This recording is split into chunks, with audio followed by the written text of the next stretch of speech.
Tell somebody the name of Jesus is higher than cancer. It's higher than heartbreak. La parole qui donne It's higher than any disease. le chemin de Just speak in tongues if you know how to speak in tongues. Un certain temps passe, environ une demi-heure, peut-être encore moins. Chargé de présider l'exécution d'un de ses ordres. Mais avant que Jésus ne soit conduit dehors, sur le chemin, pour recevoir la croix et se mettre en marche, l'angéliste l'a regardé 2 ou 3 fois avec une curiosité déjà nourrissée de compassion. Avec le coup d'œil d'un homme habitué à certaines choses, il s'approche de Jésus avec un soldat et lui offre pour le désaltérer une coupe de vin, car une coupe d'une vraie gourde militaire à l'équipe d'un grand 2 étoiles. The name of Jesus.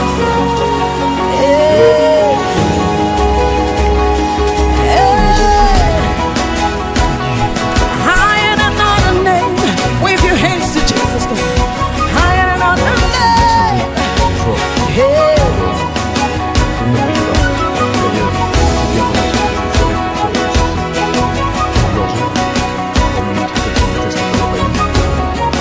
Jésus ne refuse plus et boit une gorgée de la moisson. Il a les mains déliées, de même qu'il n'a plus le roseau de la How majestic is your name. Ensuite, il refuse. Bien que la boisson fraîche et bonne aurait pu soulager la fièvre qui déjà se manifeste par le l'esprit qui s'allume sur ses joues et sur ses lèvres. Your name is strong and mighty. Your name is glory, all sing praise. In him we are saved. The name of Jesus, higher than other name. King of all kings, no other name like his. The name of Jesus, higher than other name. Alpha and Omega, no other name.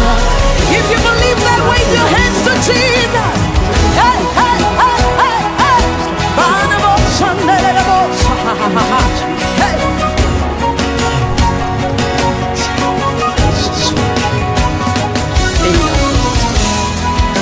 Your name like sweet perfume, poured upon my soul. Yeah. In your name we overcome. In his name there's victory. His name is powerful. The name of Jesus. Higher than other name. King of all kings. No other name like him. The name of Jesus. Alpha and Omega. No other name. Lift your hand. Tell the name of Jesus. Higher. King of all kings. No other name. The name of Jesus. Higher. Alpha and Omega. Alpha and Omega. Come on. Come on. Every other kind better than that. Jesus died. Lift your hands, let's lift it. We lift it higher. In your name, every knee shall bow. In your name, oh, we call upon the name. Call his name. Call that name. Call that name. Whoa. Lift up your voice. Call that name. Mighty God. Marvelous. Whoa.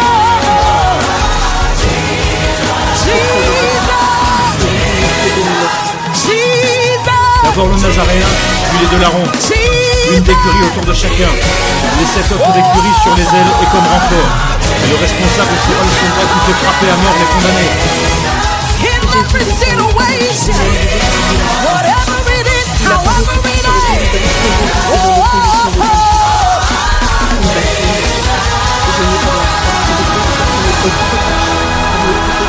name is a miracle. That name is salvation, deliverance, healing. Lift up your hands to Jesus. The blind man see in his name. Cancer is gone in his name. The growth disappears in his name. Oh, hey, hey. Call that name. What's his name? You gotta call that name. Over your family, over your children. Call that name. Mighty name. Call that name.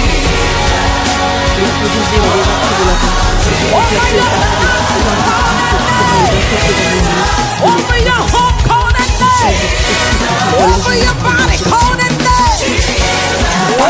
Tu n'as pas le droit, c'est illégal. La loi dit que les condamnés doivent être vus par la ville où ils ont péché. Hey, hey, hey.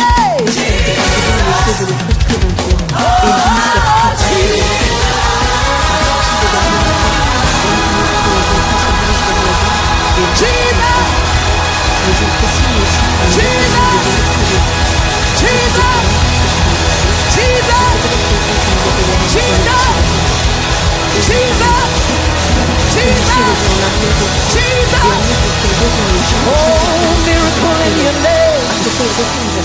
Miracle in your name. Situation turns in the name. Lift up your hands and bless the name of the Lord. All things are possible in the name. All things are possible in the name. Oh, the name has been given unto us. Over our families, over our jobs, over our homes. Lift up your hands and say, Jesus, the name above all names, above any financial situation, above any health situation. Say, Lord, the name Jesus.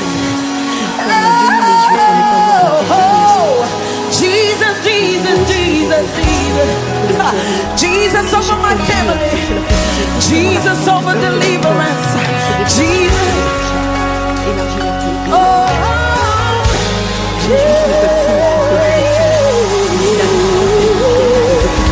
hallelujah. Spécialement dans les petits laves, les seconds, au contraire dans les tours, dans les petits trous qui nous montent et descendent les marches, tantôt une, tantôt trois, tantôt davantage, à cause des dénivellations continuelles de la ville. Là, nécessairement, le cortège ralentit, et il y a toujours quelques volontaires qui défient les lances romaines pour donner un nouveau coup au chef-d'œuvre de torture qu'est désormais Jésus. Les soldats le défendent comme ils peuvent, mais ce faisant, il leur arrive aussi de le frapper, parce que les longs manches des lances, brandis en aussi peu d'espace, le heurtent et le font buter. Enfin, arrivés à un certain point, les soldats font une manœuvre impeccable, et malgré les vociférations et les menaces, le cortège dévie brusquement par un chemin qui mène directement vers les murs, en descendant un chemin qui abrège beaucoup la route vers le lieu du supplice. Jésus halète toujours plus. La sueur coule sur son visage en même temps que le sang des blessures de la couronne d'épines. La poussière se colle sur ce visage trempé et le macule de taches étranges, car il y a aussi du vent maintenant. Des coups de vent syncopés à long intervalle, où retombe la poussière que la foule a soulevée en tourbillon, qui amène des détritus dans les yeux et dans la gorge de Jésus. À la porte judiciaire sont déjà entassées quantité de gens, les prévoyants qui se sont choisis assez tôt une bonne place pour voir. Mais un peu avant d'y arriver, Jésus a déjà failli chuter. Seule la prompte intervention d'un soldat sur lequel il allait presque tomber empêche Jésus d'aller par terre. La populace rit et crie. « Laissez-le! Il disait à tous, levez-vous!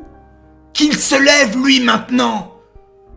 Au-delà de la porte, il y a un torrent et un petit pont. C'est une nouvelle fatigue pour Jésus de marcher sur ces planches disjointes sur lesquelles rebondit plus fortement le long bois de la croix.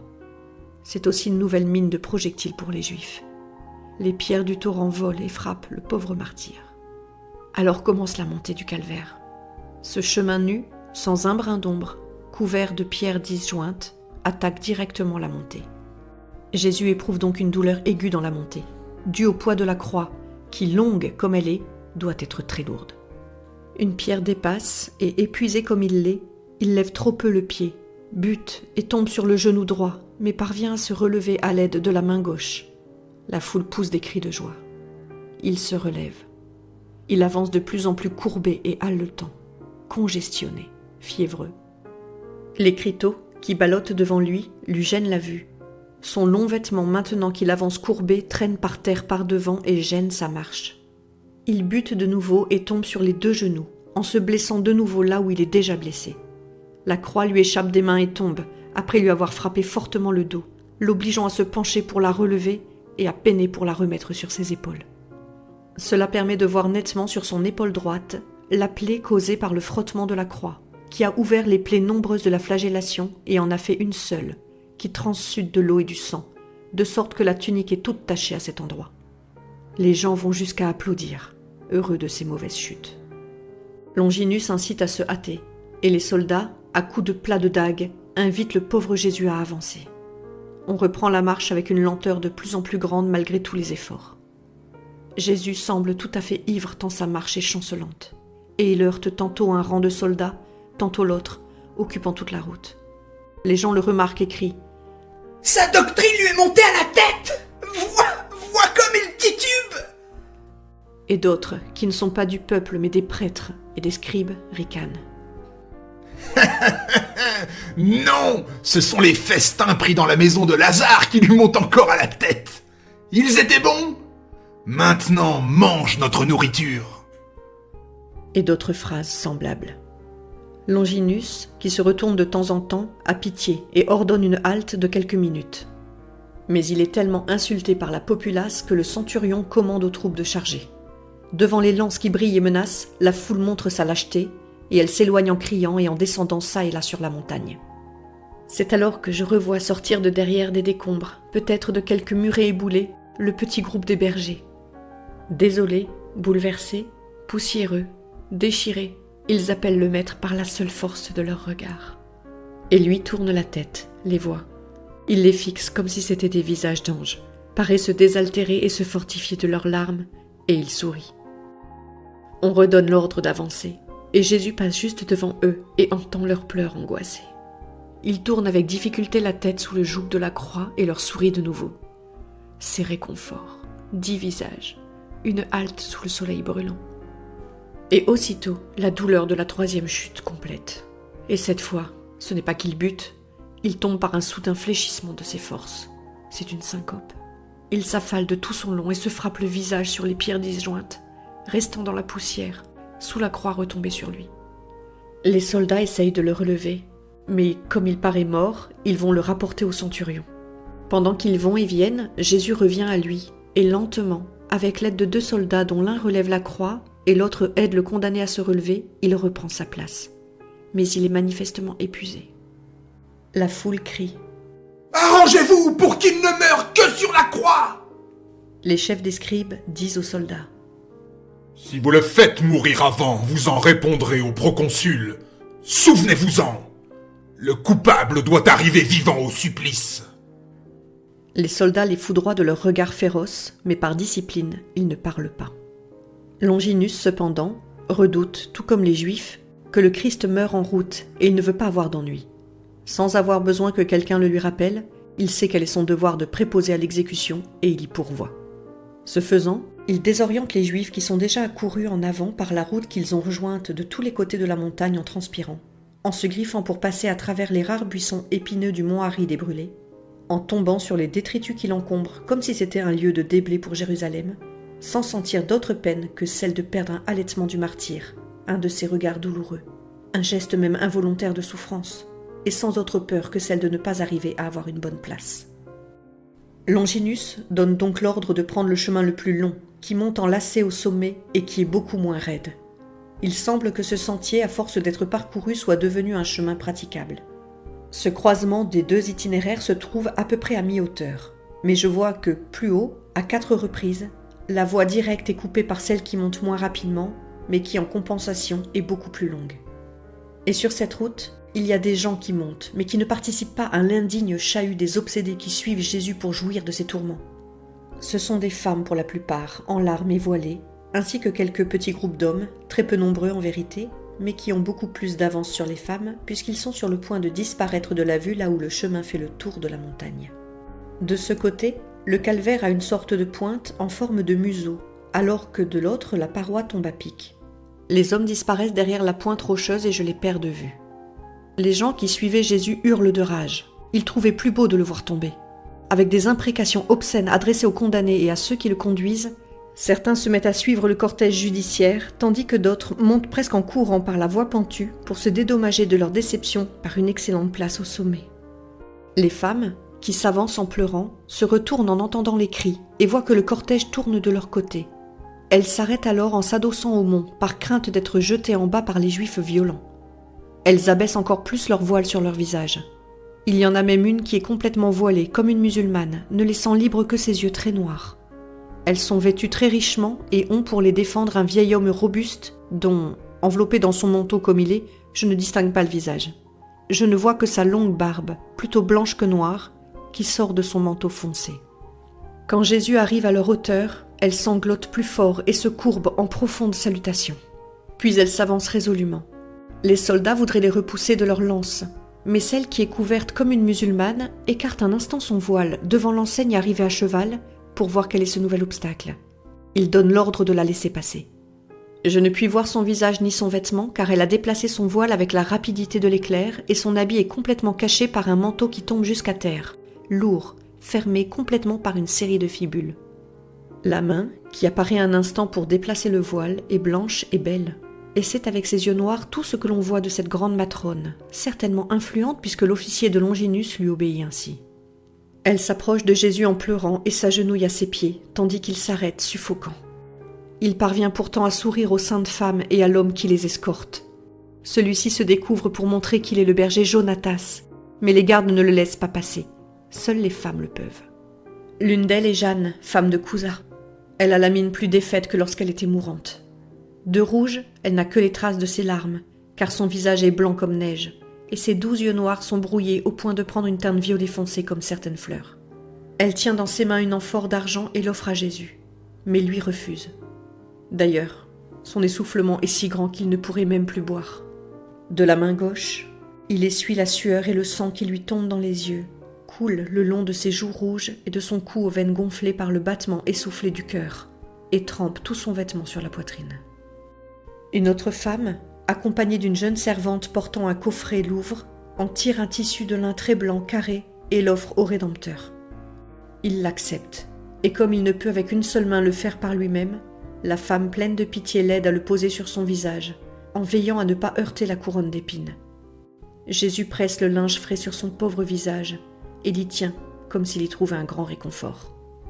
Puis il rend le linge et dit « Merci Jeanne, merci Niké, Sarah, Marcella, Élise, Lydia, Anne, Valéria, et toi. Mais ne pleurez pas sur moi, fille de Jérusalem, mais sur les péchés, les vôtres et ceux de votre ville. Bénis Jeanne, de n'avoir plus d'enfants. Vois, c'est une pitié de Dieu de ne pas avoir d'enfants. Qui aurait pu souffrir de cela? Et toi aussi, Élisabeth. Mieux, comme cela que parmi les déicides. Et vous, mère, pleurez sur vos enfants, car cette heure ne passera pas sans châtiment. Quel châtiment s'il en est ainsi pour l'innocent. Vous pleurerez alors d'avoir conçu, allaité, et d'avoir encore vos enfants. Les mères de ce moment-là pleureront parce que, en vérité, je vous le dis, heureux sera celui qui alors tombera sous les décombres, le premier. Je vous bénis. Rentrez chez vous. Priez pour moi. Adieu, Jonatas. Reconduis-les. Et au milieu d'un cri aigu de pleurs féminins et d'imprécations juives, Jésus se remet en marche. Il est de nouveau trempé de sueur. Les soldats aussi transpirent, tout comme les 2 autres condamnés, car le soleil de ce jour d'orage est brûlant comme la flamme, et le flanc de la montagne, devenu brûlant lui aussi, ajoute à la chaleur du soleil. Il est facile d'imaginer l'effet de ce soleil sur le vêtement de laine de Jésus, en contact avec les blessures des fouets, et d'en être horrifié. Mais lui ne profère pas une plainte. Seulement, bien que la route soit beaucoup moins raide et n'ait pas ses pierres disjointes, si dangereuse pour son pied qui traîne maintenant, Jésus titube toujours plus fort, allant heurter un rang de soldats puis le rang opposé, et fléchissant de plus en plus vers la terre. Il pense résoudre cet inconvénient en lui passant une corde à la taille et en le tenant par les deux bouts comme si c'étaient des rênes. Oui, cela le soutient, mais ne lui enlève pas son fardeau. Au contraire, la corde, en heurtant la croix, la déplace continuellement sur l'épaule et la fait frapper la couronne d'épines, qui désormais a fait du front de Jésus un tatouage sanglant. De plus, cette corde frotte la taille où se trouvent tant de blessures et doit sûrement les rouvrir. Aussi la tunique blanche se colore-t-elle à la taille d'un rosé pâle. Pour l'aider, ils le font souffrir plus encore. Le chemin continue. Il fait le tour de la colline, puis revient presque en avant vers la voie pentue. Là se trouve Marie, avec Jean. Je suppose que Jean l'a amenée à cet endroit ombragé, derrière la pente du mont pour qu'elle se repose un peu. C'est la partie la plus escarpée. Il n'y a que ce chemin qui la côtoie. Au-dessus comme en contrebas, la pente est forte. C'est pourquoi les cruels la négligent. Là, il y a de l'ombre, je pense que c'est le nord, et Marie est à l'abri du soleil. Elle se tient debout, adossée au flanc de la colline, mais elle est déjà épuisée. Elle aussi halète, pâle comme une morte dans son vêtement bleu très foncé, presque noir. Jean la regarde avec un air de pitié désolé. Lui aussi a perdu toute trace de couleur avec sa mine terreuse. Ses yeux sont lasses et écarquillés. Il est dépeigné et il a les joues creuses comme s'il avait été malade. Les autres femmes, Marie et Marthe, sœurs de Lazare, Marie, femme d'Alphée, et Marie, femme de Zébédée, Suzanne de Cana, la maîtresse de la maison, et d'autres encore que je ne connais pas, se tiennent au milieu du chemin et guettent le passage du Sauveur. Ayant vu que Longinus arrive, elle court trouver Marie pour lui annoncer la nouvelle. Majestueuse dans sa douleur, Marie, soutenue par le coude par Jean, se détache de la côte de la colline et se met résolument au milieu du chemin. Elle ne s'écarte qu'à l'arrivée de Longinus qui, du haut de son cheval, regarde la femme pâle et le blond jeune homme qui l'accompagne, l'air blafard, avec ses 12 yeux de ciel comme elle. Et Longinus hoche la tête en la dépassant, suivi des 11 cavaliers. Marie essaye de passer entre les soldats à pied, mais ceux-ci, qui ont chaud et sont pressés, cherchent à la repousser de leurs lances, d'autant plus que, du chemin pavé, des pierres volent pour protester contre tant de pitié. Ce sont encore les Juifs qui lancent des imprécations à cause de l'arrêt provoqué par les saintes femmes. « Vite! Demain, c'est la Pâque! Il faut que tout soit fini avant ce soir! Vous qui méprisez notre loi, vous êtes complices! Oppresseurs! À mort les envahisseurs et leur Christ! Il l'aime, voyez comme il l'aime! Mais prenez-le! Emmenez-le dans votre ville maudite! Nous vous le cédons, nous n'en voulons pas! Les charognes aux charognes! La lèpre aux lépreux! » Longinus se lasse et éperonne son cheval, suivi des 10 lanciers, contre la canaille qui l'insulte et qui fuit une seconde fois. C'est alors qu'il voit une charrette arrêtée, montée certainement des jardins potagers qui se trouvent au pied de la montagne, et qui attend avec son chargement de salade que la foule soit passée pour descendre vers la ville.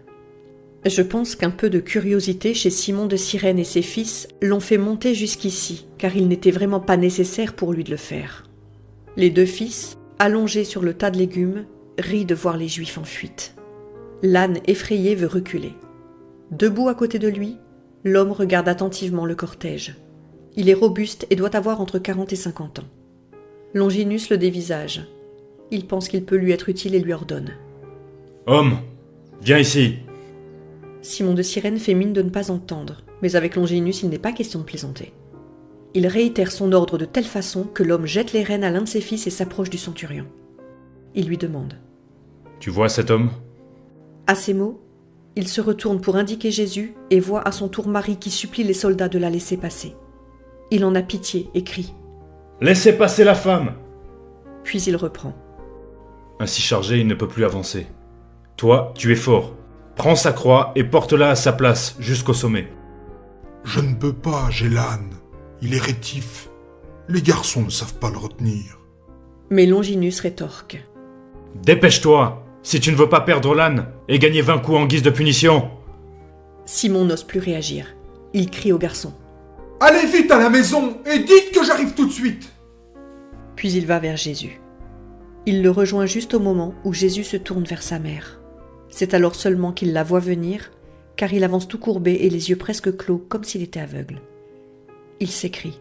« Maman !» C'est le premier mot qui exprime sa douleur depuis qu'il est torturé. Il y a dans ce cri l'aveu de sa terrible souffrance spirituelle, morale et physique.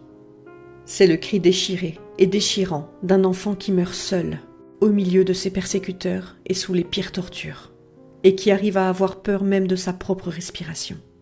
C'est la plainte d'un enfant qui délire et que meurtrissent des visions de cauchemar. Il demande sa mère, la seule dont le baiser frais calme l'ardeur de la fièvre, celle dont la voix fait fuir les fantômes et dont l'étreinte rend la mort moins effrayante. Marie porte la main à son cœur comme si elle avait reçu un coup de poignard. Elle vacille légèrement, mais elle se reprend, hâte le pas et, les bras tendus vers son enfant martyrisé, elle s'écrie « Mon fils !» Mais elle dit cela d'une telle manière que le cœur, s'il n'est pas de pierre, se fend à la vue de cette douleur. Je vois chez les Romains eux-mêmes un mouvement de pitié, et pourtant ce sont des hommes d'armes habitués aux tueries, marqués de cicatrices. Mais ces mots « maman » et « mon fils » sont toujours les mêmes. Ils sont dits et compris partout, et soulèvent partout des flots de pitié, à moins d'avoir un cœur de hyène. Simon de Cyrène éprouve lui aussi cette pitié. Il voit que Marie ne peut embrasser son fils à cause de la croix, et qu'après avoir tendu les mains, elle les laisse retomber, certaine de ne pouvoir le faire. Elle le regarde seulement, essayant de sourire de son sourire de martyr, pour le réconforter, alors que ses lèvres tremblantes boivent ses larmes. Lui, tordant la tête dessous le joug de la croix, cherche à son tour à lui sourire et à lui envoyer un baiser de ses pauvres lèvres blessées et fendues par les coups et la fièvre. À cette vue, Simon se hâte d'enlever la croix, ce qu'il fait avec la délicatesse d'un père pour ne pas heurter la couronne d'épines et ne pas frotter les plaies. Mais Marie ne peut embrasser son fils. L'attouchement, même le plus léger, serait une torture sur les chairs déchirées, et elle s'en abstient. Et puis, les sentiments les plus saints ont une pudeur profonde, et ils exigent le respect, ou du moins la compassion. Or ici, ce sont la curiosité et surtout le mépris qui règnent. Leur étreinte se borne donc à être celle de leurs deux âmes angoissées. Le cortège reprend sa marche sous la poussée des flots d'un peuple furieux qui les presse, les sépare et repousse Marie contre la colline, l'exposant au mépris de tout un peuple. Maintenant, Simon de Cyrène suit Jésus avec la croix. Et Jésus, libéré de ce fardeau, marche mieux. Il halète fortement, portant souvent la main à son cœur comme s'il éprouvait une grande douleur, une blessure à la région sternocardiaque. Maintenant qu'il le peut, puisqu'il n'a plus les mains liées, il repousse ses cheveux tombés en avant, tout gluant de sang et de sueur, jusque derrière les oreilles, pour sentir l'air sur son visage congestionné, et il délace le cordon du cou qui le fait souffrir quand il respire. Sa marche est plus facile. Marie s'est retirée avec les femmes. Elle suit le cortège une fois qu'il est passé, puis, par un raccourci, elle se dirige vers le sommet de la colline, sans se soucier des imprécations de la plèbe cannibale. Maintenant que Jésus est libre, le dernier lacet du chemin est assez vite parcouru, et ils sont proches du sommet, bondés de tout un peuple vociférant. Longinus s'arrête, et il ordonne que tous, inexorablement, soient repoussés plus bas pour dégager le lieu de l'exécution.